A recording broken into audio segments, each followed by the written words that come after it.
Welcome back to the Beauty Bulletin, your bi-weekly roundup of the biggest stories shaping the beauty world right now. Now, I know I just said bi-weekly, and we just had a Beauty Bulletin last week. But if you listened last week, I said that it was kind of a slow news week, and apparently the beauty industry heard me because everything popped off last week. So I thought it might be a good idea to do another Beauty Bulletin this week, just covering some of these big stories, and then I'll be back to our beauty brand deep dive next week. So let's dive in. So, starting with one of the biggest stories that took over the industry news this past week, the Estee Lauder companies and Puig have ended their merger talks. So, the two companies have terminated discussions regarding a potential business combination, bringing an end to the merger talks that were first confirmed in March of this year, 2026. And at that time, the two companies acknowledged that they were in discussions, but emphasized that no agreement had been reached, and there was no certainty that a deal would materialize. But it was kind of a big deal, the thought of the two conglomerates joining together. It would have really shaken up a lot of the beauty space. So if you don't know, Puig is a major fashion and premium beauty conglomerate that's was founded in Barcelona back in 1914 and is still controlled by the founding family. And they're really known for their large portfolio of luxury fragrance and also makeup and skincare brands. So some of the brands that they have in their arsenal: Charlotte Tilbury, Carolina Herrera, Byredo, Jean Paul Gaultier, Nina Ricci, and Rabanne. So they actually currently hold 3 of the top 10 global fragrance spots with Rabanne, Carolina Herrera, and Jean Paul Gaultier. And they recently surpassed 5 billion euros in annual sales, delivering a 7.8% increase of growth. Their biggest region is Europe, Middle East, and Africa, but did see some growth in the Americas thanks to Charlotte Tilbury expanding to Amazon. So that kind of helped with the US market. So I think the combination of Puig and then Estee Lauder, the global domination that would have had between the two companies. But alas, we don't have that. And according to a separate Reuters report, growing geopolitical tensions in the Middle East were clouding the outlook for Puig and complicated their takeover ambitions by Estee Lauder companies. They also reported slowest growth since the pandemic, despite those strong numbers I just said, and warned that the conflict is dampening demand, particularly in travel retail, which is a key revenue stream for them. Estee Lauder faced their own challenges with high debt, restructuring efforts. I'm sure you remember us saying how many people have been laid off in the last year or so, along with weak sales momentum, which could limit its flexibility and amplify execution risks. So all of this was kind of happening as they were having these discussions. And there was a article, I think a day before they announced that they were going to stop the conversation, that Charlotte Tilbury renegotiation was a major wrinkle in this talk. So Charlotte Tilbury, like I had mentioned, is under the Puig conglomerate, and Charlotte Tilbury herself was seeking to renegotiate terms tied to her 2020 sale of the brand to Puig. So according to market sources cited by Expansion, Tilbury wanted to revisit contractual provisions linked to the remaining 21.5% stake that she still holds in the brand, which Puig is expected to fully acquire between 2026 and 2031 through a series of buy and sell options tied to the brand's financial performance.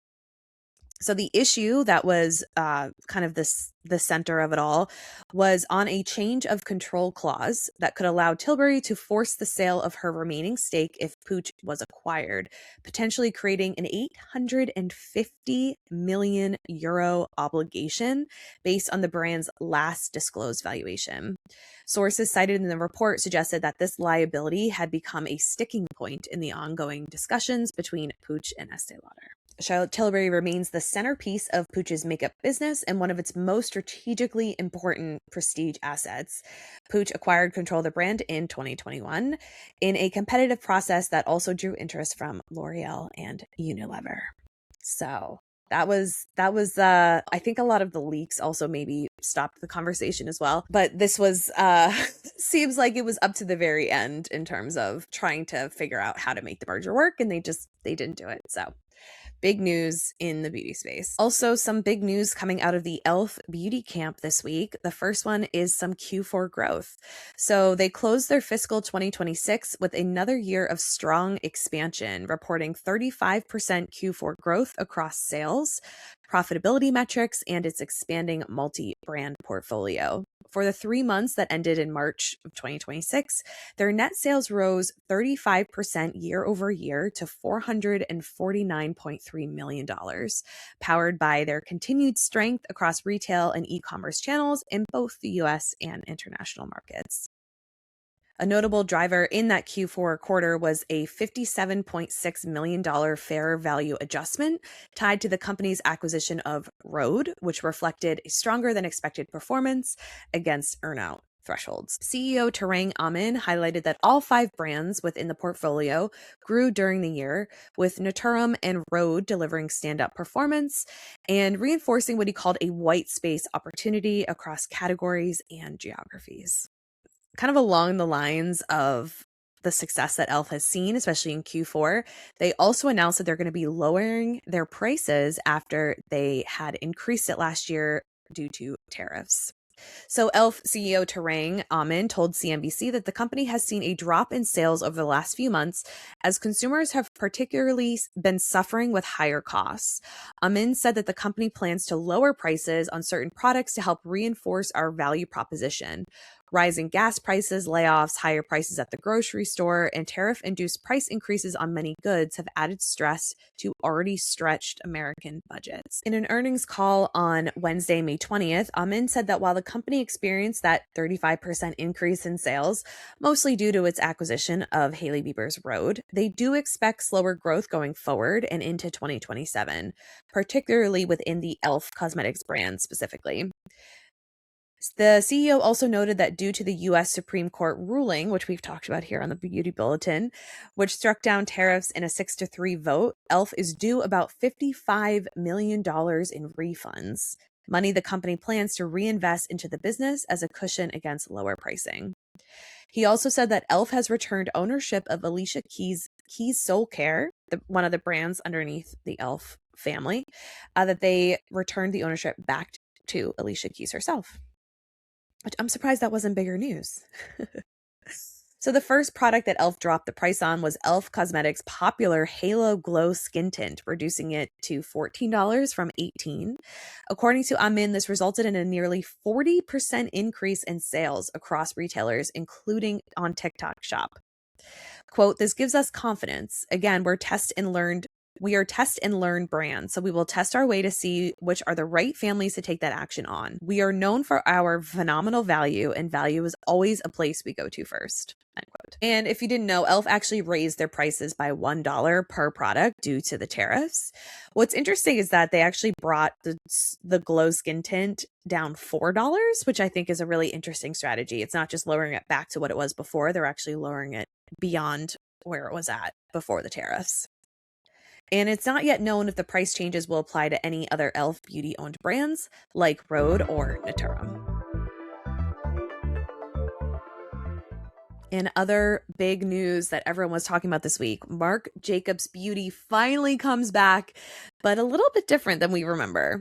So after years of speculation and sustained consumer demand, Coty Inc. is officially relaunching Marc Jacobs Beauty, positioning the comeback as one of the prestige beauty's biggest makeup plays in 2026.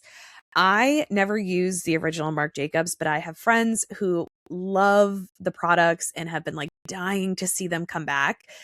But I do find it really interesting that it's coming back in a more of a maximalist format. So like the packaging is like more fun and bright, and the colors are brighter. It's not quite the same as the first launch, but I think people are just excited to have Marc Jacobs Beauty back in general. So developed in partnership with, of course, designer Marc Jacobs, the new collection leans heavily into expressive color, tactile packaging, and sensorial textures under a concept the brand calls Joyride Sensorality, an immersive approach designed to make makeup feel experimental, playful, and collectible. This is something that is definitely a 2026 trend. Color, kind of, they called it like alien makeup. That kind of vibe is definitely 2026. So I'm not surprised that this is what he's leaning into. The relaunch marks a strategic expansion of the long-running partnership between Marc Jacobs and Coty, which has historically centered on fragrance. Coty executives are framing the return as a major prestige growth driver at a time when makeup momentum continues to rebound globally, particularly among Gen Z and emotionally driven luxury consumers, or millennials. It's probably what they mean. For Jacobs specifically, the relaunch represents a continuation of his mission to disrupt standard definitions of style, treating cosmetics as a vehicle for pure, unapologetic self-expression. Here's what he had to say. Quote, "We have had a long and successful partnership working with Coty on fragrance, and we are excited to do the same with beauty. I am not interested in one right way to look. Beauty, like fashion, has always been a form of self-expression rooted in experimentation, play, and reimagining the familiar in new ways." End quote. The brand is launching with a curated edit of color cosmetics for the eyes, lips, and complexion. The initial lineup includes the Drawn This Way Long Wear Eyeliner, Born Star Eyeshadow, Heart On Lipstick, Joystick Blush Stick, Flashes Mascara, Legally Bronze Bronzer, and Money Shot Highlighter Gel. Each formula is designed to be layered and blended with a high-impact, long-wearing finish. And of course, with a fashion person like Marc Jacobs, the packaging also has a very fashionable feel. The collection features oversized, soft touch matte and metallic silhouettes inspired by the brand's iconic charm motifs. So daisies for complexion formulas, a star for the eye products, and a heart for the lips. And actually, the price point is a little bit more approachable than you might expect. It's not really as high end as Prada or YSL.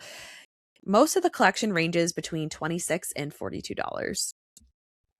Here's a quote from Jean Holtzman, the Chief Brands Officer at Coty Prestige. Quote, "Marc Jacobs Beauty has been years in the making, and we could not be more proud to bring it to life. This launch is a joyful, maximalist celebration of color and creativity.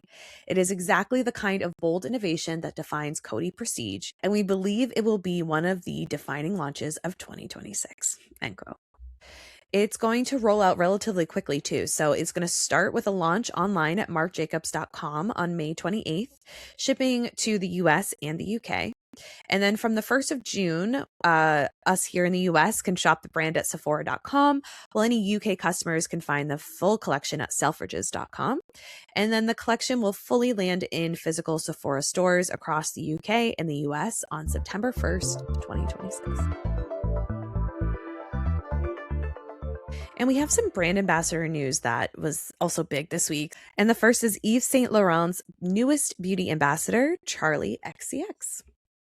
After shifting the global zeitgeist with her Grammy-winning Brat era, the singer-songwriter has really been anything but conventional, and she kind of has moved between major film roles, a rock rebrand, and a cinematic soundtrack for Emerald Fennell's Wuthering Heights.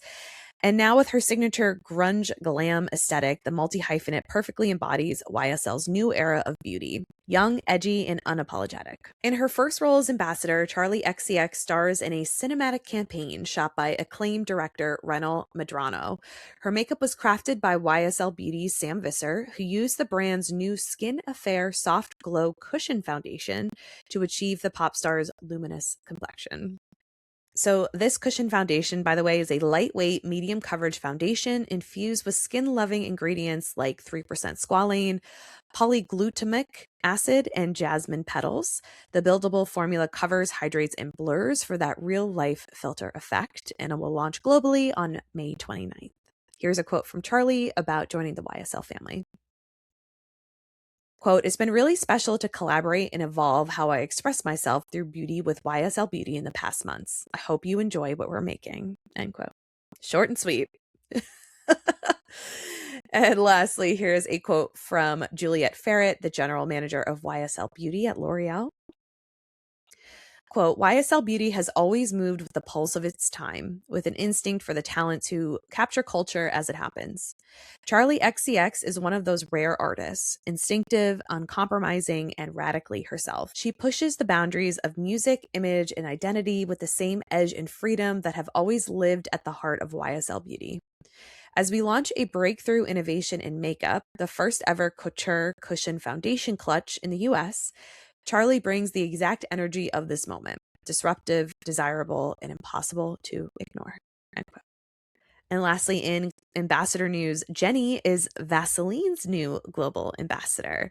So if you don't know who Jenny is, she is a singer, rapper, and actress who was first introduced to us through the mega K-pop girl group Blackpink. And Vaseline has decided they wanted to name the global superstar Jenny, whose real name is Jenny Kim, as its new global ambassador for body care. For Jenny, the alignment is a natural progression, with the household brand having long been a familiar fixture in her daily routine. Same, Jenny. I love me some Vaseline. Here's what she had to say. Quote, "For me, body care has always mattered just as much as hair and skincare, so partnering with Vaseline feels like a natural fit. I love sauna sessions and cold plunges to keep my skin feeling healthy, and afterwards I always reach for a moisturizing lotion to lock in the glow. Glutathione is one of my favorites because it's light, never sticky, and leaves my skin feeling hydrated and dewy." End quote. The upcoming global partnership will focus heavily on, you guessed it, Vaseline's Glutathione and Pro Derma collections, putting advanced body moisturizing firmly back on the beauty agenda. So I never heard of the Glutathione, so I'm reading this from beautynewsdaily.com, but the Glutathione range prioritizes high-performance ingredients and weightless textures, with the Dewy Radiance Serum Burst Lotion leading the lineup. Powered by the brand's GlutaGlow technology, it has a unique serum burst texture designed to absorb quickly, hydrate deeply, and leave skin looking dewy without that dreaded sticky finish. Then there's Pro Derma, the more targeted range of the two. Co-created with skincare professionals, the collection focuses on dryness and dullness, with the moisturizing repair cream for body and face front and center. Powered by the brand's Pro Ceramide Complex, the rich cream is designed to support dry, dull skin while helping strengthen the skin barrier. This is a quote from Fernando Cahane, the global brand VP at Vaseline. Quote, "For generations, Vaseline has created body care products people know and trust. With Glutathione and Pro Derma, we continue to evolve body care through high-performance formulas designed to help skin feel healthy, hydrated, and cared for. Jenny naturally reflects that confidence and effortless glow." End quote. From the end of a major merger talk to the resurgence of Marc Jacobs Beauty, that's your roundup of this week's top beauty stories. Stay tuned for the next Beauty Bulletin as we track the shifts shaping how we shop, wear, and experience beauty. And please don't forget to rate, subscribe, share. All those things really help the podcast. I would really, really appreciate it. Until next time.